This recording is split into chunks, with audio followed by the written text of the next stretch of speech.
بسم اللہ الرحمن الرحیم رب اشرح لی صدری ویسر لی امری واحلل عقدۃ من لسانی یفقہوا قولی۔ معزز ناظرین السلام علیکم۔ ویڈیو کے دوسرے سے نجیب نیازی آپ کو خوش آمدید کہتا ہے۔ تو چلتے ہیں ولاگ کی طرف۔ تو میں نے عرض کیا تھا کہ کشتی جب تیار ہو گئی، طوفان نوح سٹارٹ ہو گیا، اللہ تعالیٰ نے بارش کا سلسلہ آسمان سے اور زمین سے چشمے پھوٹ پڑے، اور کوفہ کی جامع مسجد کے ساتھ جو پتھر کا تنور تھا اس میں سے پانی سب سے پہلے ابلا تھا۔ تو حکم ہوا حضرت نوح علیہ السلام کو کہ اے نوح، اپنے جتنے بھی ساتھی ہیں آپ کے مسلمان ان کو بٹھا لو، تو اس کے علاوہ جتنے بھی زمین پر حشرات اللہ چرند پرندہ ان کا ایک ایک جوڑا اس میں رکھ لو۔ تو حضرت نوح علیہ السلام نے سوار کیا پہلے اپنے 3 بیٹوں کو، جن کے نام حام، سام اور یافس تھے۔ ان تینوں کی زوجہ محترمہ، ان کی حضرت نوح علیہ السلام کی جو بیوی مومنہ تھی ان کو، اس کے علاوہ 72 آدمی اور جو تھے وہ کشتی میں سوار ہوئے۔ 8 حضرت نوح علیہ السلام کے خاندان کے تھے، تو 72 دوسرے لوگ تھے، یعنی 36 مرد اور 36 خواتین تھیں، 72۔ تو یہ اشارے بھی جاتے ہیں کہ جنت کے 8 دروازے ہیں۔ نبی جو تھا وہ تو آپ کو پتہ ہے جنت کا وارث ہو، اور رہ گئے 72، تو 72 کو انڈیکیٹ کرتے ہیں کربلا کو۔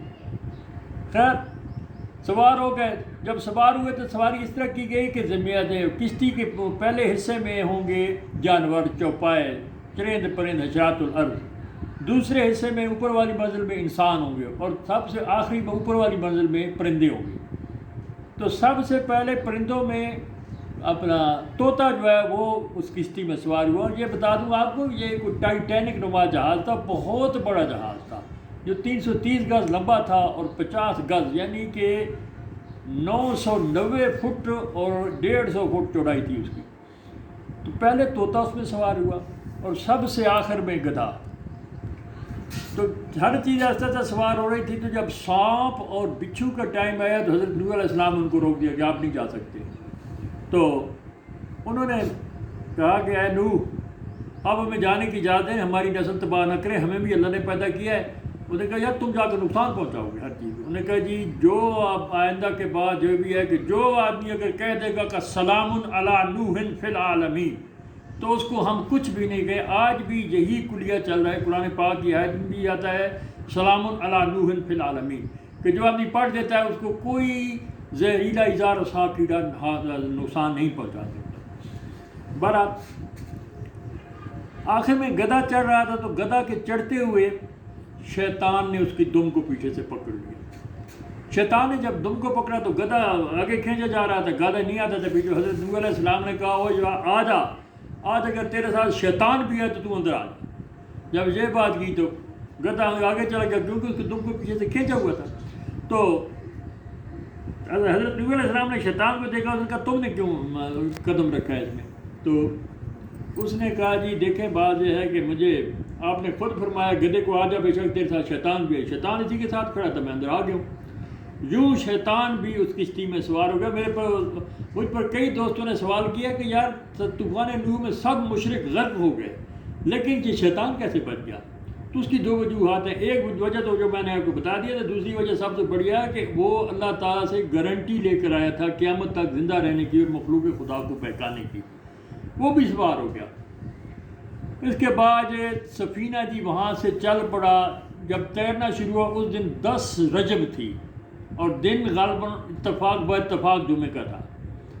اور یہ آپ کو بتا دوں کہ یہ کشتی 6 ماہ پورے فلوٹ میں رہی، یعنی کہ پانی میں تیرتی رہی، اتنا زیادہ تھا۔ اور پھر کچھ کہتے ہیں کہ طوفان اسی جگہ پر آیا تھا جہاں پر یہ مشرکین تھے، جی نہیں، طوفان پوری زمین پر آیا تھا۔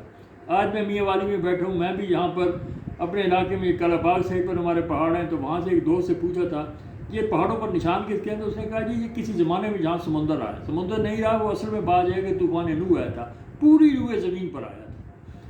پھر ایک خاص چیز ہوئی کہ طوفان نوح کی کشتی میں کون سی چیزوں کا جنم ہوا۔ تو اس میں روایات میں ہے کہ شیر کو بخار ہو گیا تھا۔ شیر کے منہ پر حضرت نوح علیہ السلام نے جب ہاتھ پھیرا تو اس کو چھینک آئی، چھینک سے بلیوں کا جوڑا پیدا ہوا۔ تو اس کے بعد گندگی بہت زیادہ پھیل گئی تھی. یہ باتفاق جو مورخین نے لکھا ہے میں وہ آپ کو بات بتا رہا ہوں.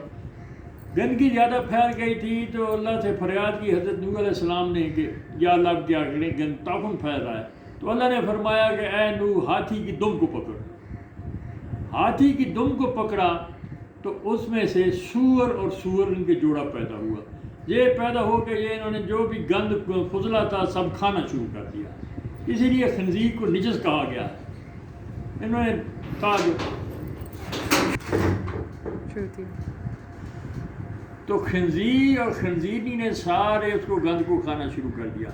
ایک اور روایت میں آتا ہے کہ شیطان تھا, شیطان نے اسی خنزیر کے منہ پر ہاتھ مارا تھا اور چوہی اور چوہا یہ جوڑی بھی نکلی تھی وہاں سے.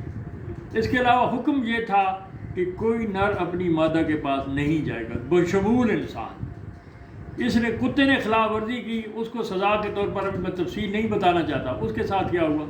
بہرحال یہ کشتی تیرتی رہی. جب خانہ کعبہ کے اوپر کوئی مکہ میں تو روایات میں ہے کہ 7 چکر اس نے لگائے اور بعض روایات میں کہ 40 دن تک چکر لگاتی رہی.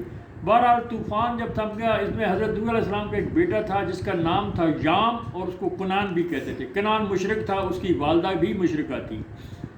تو ان کو جب کہا کہ حضرت نوح علیہ السلام نے کشتی چلنے سے شروع ہونے سے پہلے کہ بیٹا تم اسلام میں داخل ہو کر کشتی میں سوار ہو جاؤ ورنہ عذاب میں غرق ہو جاؤ گے. تو اس نے کہا جی کہ میں پہاڑ پر چڑھ جاؤں گا. انہوں نے کہا جی پہاڑ آپ کو نہیں بچا سکتا. تو اتنی دیر میں ایک کہتے ہیں کہ کشتی میں ایک موج آئی اور باپ اور بیٹے کے درمیان یوں اس کا بیٹا کنان غرق ہو گیا. ماں تو اس کی پہلے غرق ہو چکی تھی. یہ سفینہ چلتا رہا. پھر اللہ کے حکم سے 10 محرم الحرام کو قرآن پاک کے مطابق یہ جودی پہاڑ ہے. اور ایک اور بات کر دوں کہ 10 محرم الحرام کو بھی جمعہ کا دن تھا. تو اسلام کی ہسٹری میں 10 چاند کی 10 تاریخ کو بہت زیادہ مطلب ہے کہ اہمیت حاصل ہے. تو جودی پہاڑ پر جب کشتی جا کے رک گئی, اللہ تعالیٰ نے حکم دیا آسمان کو بھی بارش برسانی بند کر دے اور زمین کو کہا کہ اس پانی کو نکل جا. جو زمین نے بھی پانی کو ندی نالوں دریاؤں میں تقسیم کی اور باقی پانی نکل گئی. حکم اللہ کا تھا.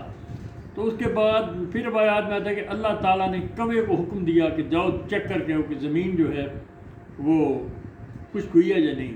جب کوا نیچے گیا تو زمین پر جا کے دیکھا تو ادھر لاشیں غرق شدہ لوگوں کی لاشیں پڑیں تو وہ بیٹھ کے ادھر کھانا شروع ہو گیا. اس کے بعد پھر جب کافی دیر نہ آیا تو حضرت نوح علیہ السلام نے کبوتر کو بھیجا کہ تم جا کر دیکھو. کبوتر چلا گیا. کبوتر جب گیا تو اس نے زیتون کے ایک پتہ اپنی چونچ میں لے کے آ گیا کہ اے نوح یہ زمین پر تو میں نہیں گیا ہوں تو خشکی ہے, یہ نشانی ہے کہ پتہ میں توڑ رہا ہوں. پھر حکم دیا کہ جاؤ جا کر زمین توڑ کے لاؤ, زمین کو چیک کر کے آؤ. تو یوں وہ یہ جو جودی پہاڑ ہے یہ عراق میں ہے. تو عراق میں جا کر اس نے عراق سے اڑا تو جا کے حجاز مقدس میں گیا اور زمین پر اس نے پاؤں مارے اور زمین پاؤں کی مٹی لگا کے ساتھ آیا کہ اے نوح یہ دیکھ لے اب خشکی ہے ساری. یوں وہ سب لوگ اترے 10 محرم کو اور انہوں نے 10 محرم کا چرند پرند سب چیز پر اللہ کے حکم سے حضرت نوح علیہ السلام نے روزہ رکھوایا. اس دن روزہ رکھا گیا.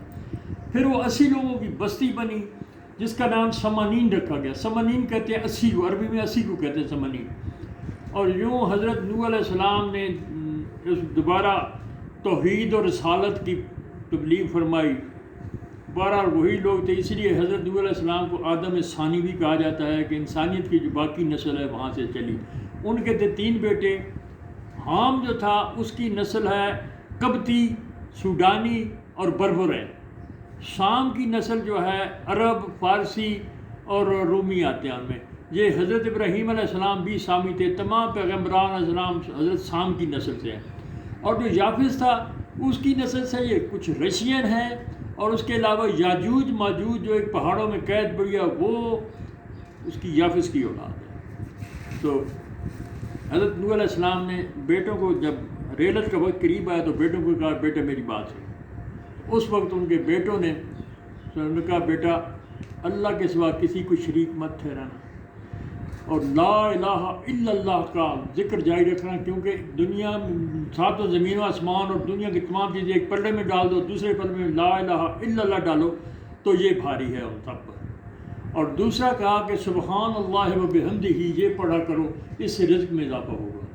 یوں اس طرح ان کے بیٹوں میں اللہ کی تبلیغ کی اور اللہ تعالیٰ نے حضرت نوح علیہ السلام کو کلمہ بھی عطا فرمایا. حضرت آدم کو لا الہ الا اللہ آدم صفی اللہ، اور حضرت نوح علیہ السلام کو لا الہ الا اللہ نوح النجی اللہ.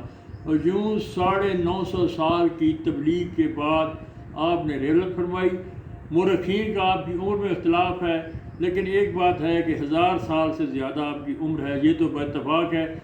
کچھ مورخین لکھتے ہیں 1750 سال ہے، کچھ لکھتے ہیں 1600 سال ہے، کچھ لکھتے ہیں 1300 سال ہے. واللہ عالم بالصواب. تو یہاں میں اپنی ویڈیو کو ختم کرنے سے پہلے کہہ دوں کہ ایک بات ہے کہ اللہ کا حکم نہ مانو تو کسی پیغمبر کی سفارش بھی نہیں چلتی. یوں حضرت نوح علیہ السلام کا بیٹا کبھی غرق نہ ہوتا.